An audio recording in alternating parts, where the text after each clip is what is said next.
everyone, welcome to another video. I know it has been a little while since I posted my last video, but I've been just going through a few things, and this video is actually going to get into that a little bit, so let's just get into the video. So there's definitely been a trend going around in social media lately where people are posting videos about no longer being vegan. And the reason that I use air quotes when I say vegan is because a lot of these people were not really vegan for ethical reasons. They were vegan for health reasons or because they wanted to follow some kind of a fad. A lot of them, their diets were very, very restrictive and, included juice fasting and juice cleansing and water fasting and all of these crazy things that you don't really have to do. And so they start to feel like crap and they mess up their digestive system and, it's just a downward spiral. So when you're eating a more plant-based diet, you're consuming a lot more fiber, and people with underlying issues can really have very uncomfortable symptoms when consuming a lot more fiber. And a lot of these people were having those symptoms and they weren't wanting or willing to treat the underlying issue, so they wanted to start consuming less fiber, so they moved on to animal products. And so their issues are still happening, but the symptoms are being masked because they're not consuming as much fiber as they were before. So that's my opinion on it. I have actually watched a lot of response videos elaborating so much more on this topic, so I will link some of my favorites below. So yeah, let's get into what I wanted to talk about with you guys. So I'm just going to start off by talking a little bit about my past before I was vegan. And before I was vegan, which was only 3 years ago, was when I went vegan, so like 98% of my life, I was a very, very heavy animal product consumer, very much so. And the biggest culprit was dairy. I loved milk. Seriously, growing up, I would drink milk with every single solitary meal. Like, if I was having steak dinner, you would see me having milk with it, which people would think was gross, but I loved it, and it kind of was gross. And then ice cream was also my favorite dessert, and it still is, but I eat vegan ice cream instead, which doesn't give me any of the digestive issues, which is great. So basically dairy was most of the problem. Yes, I did eat a lot of meat and things like that, but dairy was just like my huge weakness.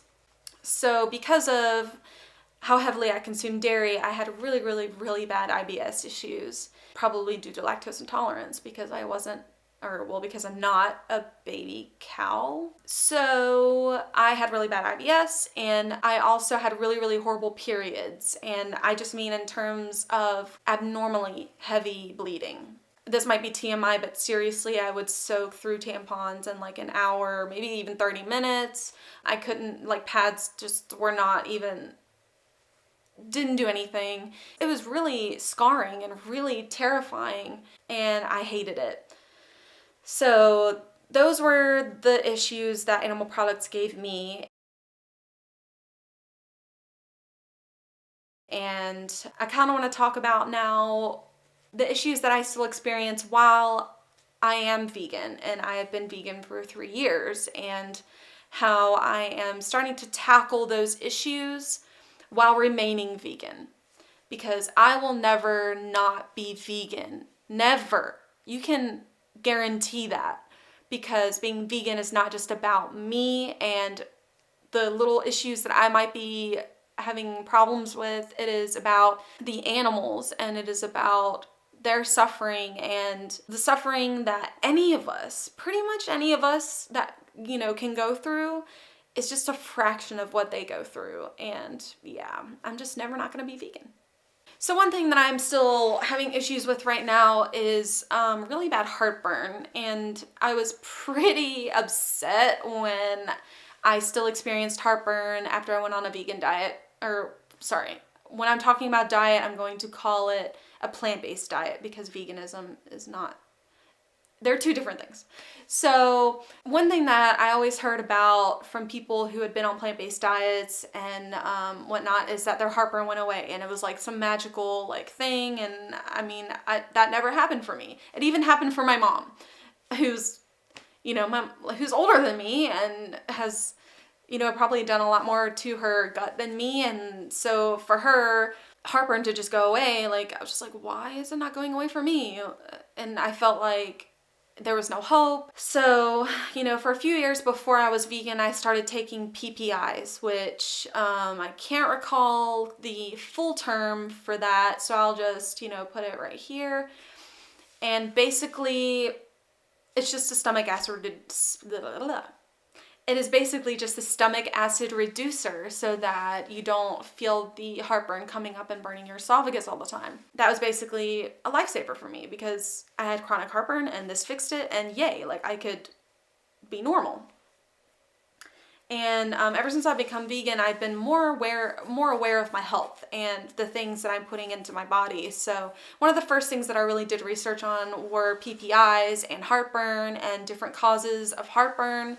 But I guess I just continued to take the PPIs because I thought that they were like safe to take and all of that. And within the last month or so, I've really started delving more into digestive health and have learned that if I have heartburn, or if you have heartburn, it is not normal. That is not something that should be considered normal, and it should be something that you should look into if you're suffering from it. And, you know, I kind of knew that already, but the pills were helping, so I didn't think about it any more than that. And so I really started to come to terms with the fact that these pills were not normal to take every day, and there's new studies coming out about the long-term effects of PPIs, and it's just really scary, and I really do not want to continue taking these over-the-counter drugs. So I discovered a channel here on YouTube, and his channel name is Goji Man. And he is like the vegan gut guru. Like seriously, he has so many videos about so many things relating to gut health, and he himself is vegan. So he pretty much approaches all of his videos from like a vegan perspective, I guess, like, you know, geared towards vegans with gut issues, because a lot of the time people will start eating a plant-based diet and realize they still have gut issues and are like, why is this plant-based diet like not magically healing my gut? And he's like, well, this is why. So he basically covers all of that. So when I was searching about vegan gut health, I came across this channel, and this is when I started really feeling empowered to take control of what's going on with me. And I was like, this is it. Like, I'm done with this, and I'm gonna get to the bottom of this. And basically, I guess just to cut the story short a little bit, a few weeks ago I did have a doctor's appointment with a gastroenterologist, and we got an upper GI scan done for me. And you drink a barium solution, which, I mean, it wasn't that bad, but it wasn't the funnest thing ever. And so the X-ray follows the barium down your esophagus and into your stomach, and he wanted to just make sure that everything was flowing well.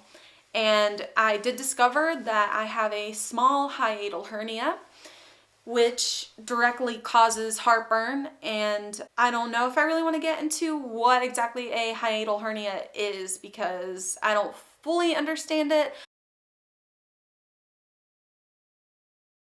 Both the radiologist and my GI doctor said that, like, you're fine, like, you can live with it. It's not directly affecting, but it is directly affecting me. It's causing me heartburn, and it's making me have to take over-the-counter drugs that I don't feel comfortable putting into my body anymore. And so that's basically where I'm at right now. I know what my problem is, and obviously you don't want to have a problem, but I have a symptom, and I was like, please, like, I guess I'm just happy to know what is causing my symptom, and I can now take further steps to figure out what I want to do about it. I'm kind of continuing to take my PPIs about every other day, or when I feel like my heartburn is really starting to rev up again. But I'm trying not to take it every day like I was before.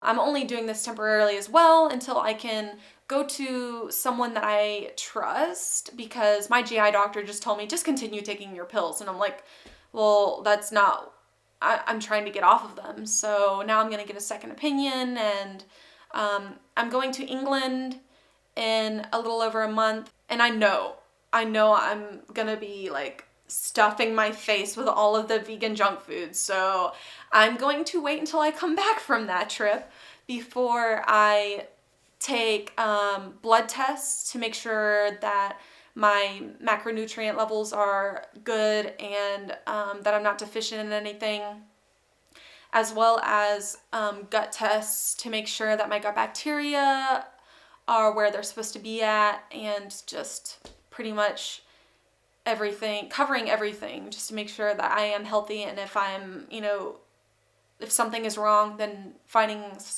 a way to fix it. So that's where I'm at right now with that. So the other thing that I'm kind of struggling with lately as well is my period. I haven't had issues for the last 10 years or so because I've been on the pill. And this all basically started when I follow Carly, who is James Aspie's girlfriend, on Instagram, and I'm subscribed to their YouTube channel and stuff. And I basically watched their video on the fertility awareness method, and they were basically doing like a Q&A, and someone asked about the pill or something, or she was talking about the pill, and she said that the pill is not good for us because it fools our body into thinking that we're pregnant. And I never knew that. And that's mainly because, 10 years ago, when I was young and frustrated and scared of my heavy periods, I just wanted a quick fix. I wanted to feel better. I didn't want to have to deal with this anymore. And so, of course, the doctor, that's what they're going to tell you to do, is to start taking the pill and everything will be better. And that's all the thought I gave it at the time. So when she said that, that was new information, you guys. Like, I did not know that. I didn't realize that. So then I started looking more into the pill and how it affects our bodies, and it just doesn't allow our bodies to go through its natural processes like it should. And that's really bad. That is so bad. And I didn't realize this. I thought that the bleeding that I was experiencing while I was on the pill were my periods. But I then later learned that no, they're just pill bleeds. They're withdrawal bleeds, and you're just withdrawing from the artificial hormones that these pills are putting into your body every single day. And I'm just like, so I haven't had an actual period for 10 years? What? So on that bombshell, I immediately got off of the pill. I was like, screw this. Like, I need to have my period. Periods are so important. I mean, in one of the books that I've read over the last month or so, it is called Period Repair Manual. And she said that you should basically treat your periods like a monthly report card. And it's a monthly report card showing you a sign of what your overall health is at that point in time. So if something is going on with your period, even something like PMS, if you're like super irritable at some point during your cycle, or if you're experiencing ridiculous cramps, none of those things should ever be considered normal. PMS is not normal. It's basically your body telling you that something is going on, whether you're deficient in some kind of nutrient, whether you're having some kind of gut health issues that can affect your hormones, that can make you have symptoms like during your cycle or whatever. It's your monthly report card. So if you have an abnormal period in any way, then you need to get that looked at. So since I've been vegan, I've never really given my period a chance to normalize. Like, I've never gotten off the pill. So this isn't, I want to say this is my first time being off the pill since I've been vegan. And the reason that I say that is because I really believe that dairy was a huge contributor to not only my IBS issues, but also my period issues, my really, really heavy, uncomfortable periods, because the hormones that naturally occur in these mother cow's milk and then putting those into my body, into our bodies, it messes with us. It truly, truly does. And even the woman who wrote, I can't recall her name right off of the top of my head, but the woman who wrote the period repair manual even says, like, if you're having any problems at all, her number one suggestion is to eliminate dairy from your diet, because it can just directly affect our hormones and our periods and how things function. So I've pretty much already been doing that, and I've never really given myself a chance to have a regular period since I've been off of dairy. And so now I've been off of the pill for about a month almost, and I haven't had my period yet. I'm also following the fertility awareness method, which is something that I learned about also from Carly, but from a book called Taking Charge of Your Fertility. And it's basically just a natural way of tracking your cycle and knowing when you ovulate and when you're gonna have your period and all of that. And according to this method, I haven't ovulated yet, which is perfectly normal for someone who's come off the pill. It could take me a while to ovulate, so I'm just kind of waiting for that to happen, and we'll see what my first period is going to be like off the pill. I'm really nervous about it, but just like my, heartburn and everything, I'm kind of like in the middle of figuring things out at the moment.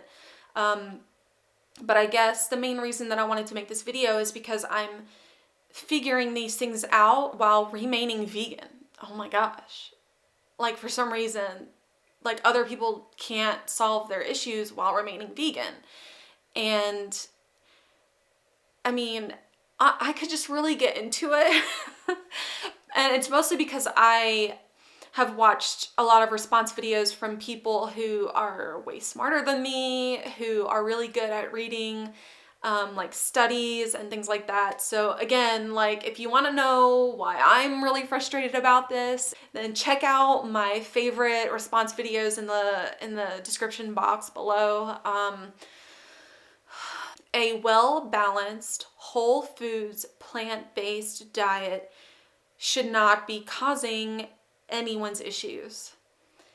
If you are eating a well-balanced, whole foods, plant-based diet and you are having issues, then there's something else going on. So if you are a vegan and you are experiencing gut issues and you really don't want to consume animal products, then do everything you can to find the solution to your issues, like I am. I'll never consume animal products again, and I kind of know better. I know that animal products aren't just going to solve all my problems. There's never a magical solution. You always have to find out what your underlying problem is and then take it from there. So for me, how I'm going to move forward is I actually have a big trip coming up in about a month or so, and I know I'm going to England, and that's basically the vegan capital of the world, and I know I'm going to be stuffing my face with all of the vegan junk food, so I'm just gonna put some of this stuff on the back burner until after I get back from that trip. And I'm gonna give myself time to start eating clean again and get things back under control again. And then I'm going to get some blood tests done to find out what my micronutrients are doing and what my levels are there. And if I'm deficient in anything, then I need to make sure I get that fixed. Vegan supplements for the win. And then the next thing for my period, I guess my period is just kind of gonna be a waiting game to see when I get my period and how it's gonna be. So I guess I also want to conclude this video by saying, if you are a vegan and you're experiencing health problems, please do not become another ex-vegan. Please don't. The animals need us to stay vegan, and just don't for 1 second think that a plant-based diet is giving you problems. Because if you are eating a balanced, whole foods, plant-based diet, you're getting everything you need. And if you're having issues, then, I mean, I know some people have genetic anomalies where, you know, they can't absorb a certain nutrient quite as efficiently as the next person, or, you know, something like that. So you might have an underlying issue that you just need to figure out, and just don't ignore that. Don't ignore that. Also, learn from professionals. Read the books from the plant-based doctors. And there's no reason to do a water fast. There's no reason to do a juice cleanse. There's no reason to just eat fruit all day long. And there's no reason to eliminate macronutrients completely. Like, low carb is, and no carb is so unhealthy. And, you know, if, you know, I know like very few people who can eat no fat, but fat is really important. Like, healthy, overt, plant-based fats are really, really imperative to your health, and especially your hormonal health. Women, hormones are so important. Fat is really important. And I mean, anyone who is advising you to do something drastic, just move on to the next person. And I'll also link down below channels that I really, really love that I know are eating a balanced whole foods plant-based diet, who follow the advice of the plant-based doctors out there. Yeah. So another thing that I want you to keep in mind is to just always have a beginner's mindset. And I say this because I have recently gotten into yoga, and this is a yogic philosophy that I feel like I really resonated with when I learned it, because I am always in a beginner's mindset. I am so happy to admit that I don't know everything. And that is why I'm vegan, because, you know, for the first 98% of my life, I didn't know what all went into animal products and how it affected our bodies and how it affects the environment and how it just affects so much more than just me. And that is why I'm vegan, because I learned and I changed what I ate and what I bought and the beauty products that I used and all of that because of what I learned. So always keep a beginner's mindset. Always keep being willing to learn, and always be open and playful and just like curious, and also be willing to be wrong. Like, there's nothing wrong with being wrong. Science is always evolving, and the reason that I mention science is because the science behind a plant-based diet and veganism and how it affects the environment and, you know, all of this is such new science. But that just means that we were wrong for a long time, and now that's being proven by scientific evidence, and that's okay that we were wrong. So now we're going to learn from it, and the people who are okay with being wrong and who want to do the right thing by the animals are switching to a plant-based diet and switching other things in their lives, like beauty products and household products and other things, and becoming vegan. And yeah, so don't be afraid to be wrong. And if you're having issues, any health issues at all, do not blame it on a balanced plant-based diet, and seek out what the underlying issue is, and seek it out by professionals, people who know what they're talking about.